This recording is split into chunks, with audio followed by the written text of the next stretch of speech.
The numbers hit hard, like a cold splash of water to the face. A recent survey revealed a startling truth. Almost 60% of Americans are living to paycheck. This isn't just about low-income households anymore. It includes people earning six figures, individuals who, on paper, should be comfortable. Yet they find themselves caught in a relentless cycle, just one unexpected expense away from a financial cliff. It's a reality that often stays hidden behind closed doors, a quiet struggle many face daily. The weight of this reality becomes even heavier when you look at the debt figures. The average American household, excluding mortgages, carries over $100,000 in debt. $100,000. That's not a small sum. For millions, it's a crushing burden, a constant source of stress that infiltrates every aspect of life. It dictates choices, limits freedom, and gnaws at peace of mind. This isn't just some abstract statistic. It's a very real, very tangible force shaping the lives of families across the country. It's the difference between saving for a child's education and just making it to the next payday. It's the difference between pursuing a dream and being tied to a job out of necessity, not passion. As I look at these figures, there's no need for dramatic pronouncements. The data speaks for itself. It paints a clear picture of widespread financial vulnerability. This isn't about blaming individuals. It's about acknowledging a systemic issue, a complex web of factors that have led us here. There's a quiet understanding that these numbers represent countless sleepless nights, difficult conversations, and postponed dreams. It's a silent acknowledgement of how easily one can fall into this trap, regardless of intention or effort. The whispers of poor decisions often become the shouts of financial despair. It's a harsh truth, but one we must face if we ever hope to change it. How did so many people, from all walks of life, fall into this financial quagmire? How did we reach a point where such a significant portion of the population feels perpetually behind, always chasing, never quite catching up? Can this cycle be broken? Is there a way for Alex, or anyone caught in this bind, to navigate out of it? The path forward often seems obscured by the sheer weight of the present, but understanding the roots of these issues is the first step toward finding solutions. It's about recognizing that these aren't isolated incidents, but rather a pervasive challenge that demands attention and, more importantly, action. The answers aren't simple, but they are there for those willing to look and learn. Before we continue, subscribe to the channel and tell us in the comments where you are watching from. The journey into this financial quagmire often begins subtly, almost imperceptibly, rooted deeply in societal pressures and a glaring lack of practical financial education. From a young age, many of us are taught to earn, but rarely how to truly manage, save, or invest. This gap in knowledge creates a fertile ground for poor habits to take root, blossoming into significant financial problems down the line. It's a cycle passed down through generations, often without anyone realizing the true cost. Life in America unfolds in a familiar rhythm for many. Alex, like millions, wakes up early, navigates traffic, and works long hours. The desire for comfort and stability is strong, whether living in a quiet suburban home or a bustling city apartment. There's a constant visual reminder of what others have. The new car in a neighbor's driveway, the latest gadgets friends post about, the trendy clothes seen on social media. This constant exposure fuels a quiet competition, a subconscious pressure to keep up, to not feel left behind. This keeping up mentality becomes a powerful, often unseen driver of spending. Family life adds another layer of financial complexity. The desire to provide the best for children, the newest toys, extracurricular activities, better schools, healthy food, can quickly escalate expenses. Unexpected costs like a sudden medical bill or a car repair can derail even the most carefully planned budgets. Childcare costs alone can consume a significant portion of a household's income, forcing many families to stretch every dollar. Alex understands this pressure intrinsically, feeling the weight of these expectations. Each decision, from groceries to school supplies, carries a financial implication that often feels overwhelming. These small, seemingly insignificant financial decisions accumulate over time, like tiny drops of water eventually filling a bucket. Credit cards, for instance, offer a deceptive sense of immediate relief. The ease of acquiring credit makes it simple to swipe for non-essentials, for things that feel good in the moment, but aren't strictly necessary. The insidious nature of minimum payments then traps individuals in a cycle of high-interest debt. Alex might have used a credit card for a new television, then for a vacation, each time telling themselves they'd pay it off quickly. But life happens, and suddenly, that small balance grows into an unmanageable sum, with interest eating away at any progress. As income increases, so often does spending. This is lifestyle inflation in action. A raise at work isn't always seen as an opportunity to save or invest more, but rather as permission to upgrade. A better car, a larger home, more expensive vacations.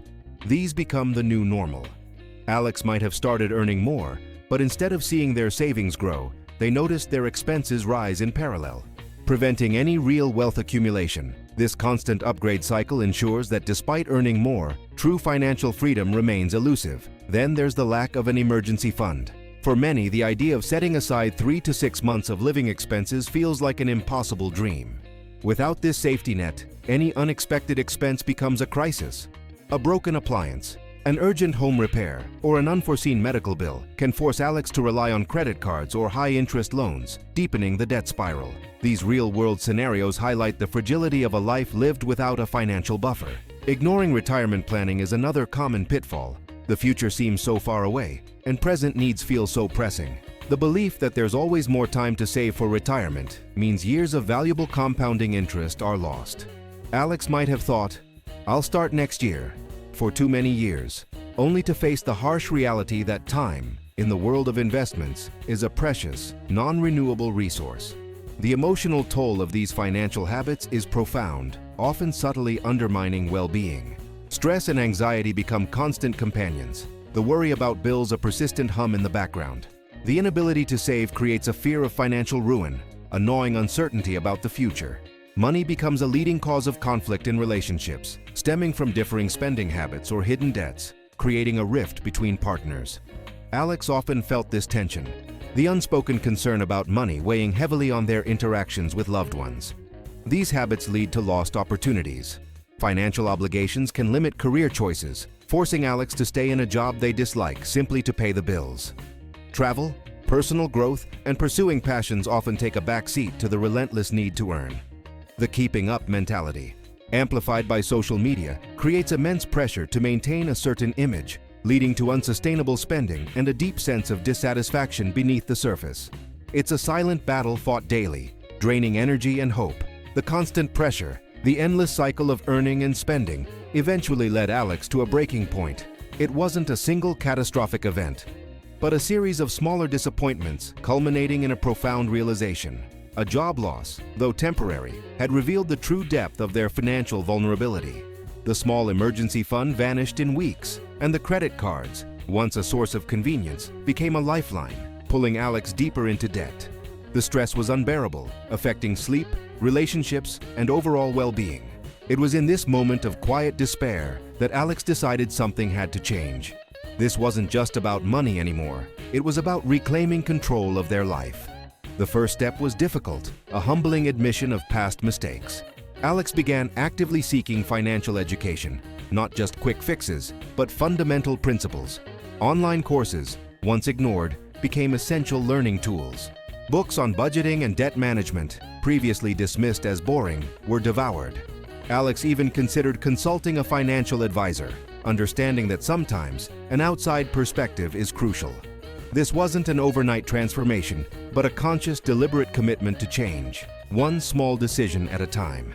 The discovery of accessible resources demystified personal finance, making it seem less like a secret language and more like a skill that could be learned. As Alex applied this new knowledge, the antagonist, financial illiteracy and poor habits, slowly began to recede. The first major win was implementing a debt reduction strategy. Alex chose the debt snowball method, focusing on paying off the smallest debt first, regardless of interest rate, to gain psychological momentum. Each cleared debt felt like a small victory, a tangible sign of progress. The credit card balances, once intimidating, started to shrink. The feeling of making those final payments, cutting up the cards, was incredibly empowering. It was proof that change was possible, that the cycle could be broken. Next came building an emergency fund. It started with small, almost negligible amounts, but consistency was key. Every extra dollar, every unexpected bonus went straight into that savings account. The gradual accumulation of savings provided a profound sense of security. The first time an unexpected car repair bill arrived, Alex didn't panic. The money was there, in the emergency fund, ready to be used. This experience alone reduced a significant amount of stress and validated all the hard work. It was a realization that an emergency didn't have to become a crisis anymore. Mindful spending became a way of life.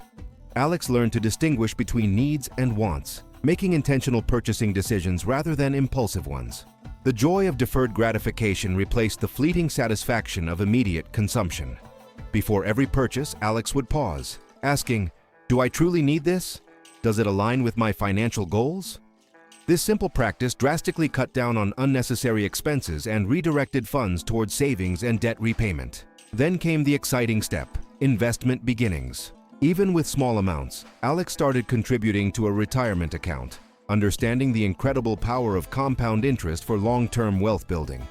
It wasn't about getting rich quick, but about securing a comfortable future. Watching those small investments grow, even minimally, sparked a new level of financial confidence. The power of budgeting transformed Alex's relationship with money. From dreading finances, Alex now actively managed them, using a budget as a tool for empowerment, not restriction. It provided clarity, control, and peace of mind. Every dollar had a job, and Alex was the boss. Alex's journey wasn't about becoming a millionaire overnight. It was about achieving financial peace and stability. The ability to breathe easier, knowing there was a plan and a safety net, was priceless. The restoration of relationships, as financial stress diminished, brought a new kind of happiness. There was now the freedom to make choices not dictated by debt or fear, to pursue passions, and to live a life more aligned with values. This journey was an ongoing commitment to financial health, understanding it's a marathon, not a sprint. Financial freedom isn't about how much you earn, it's about how wisely you manage what you keep.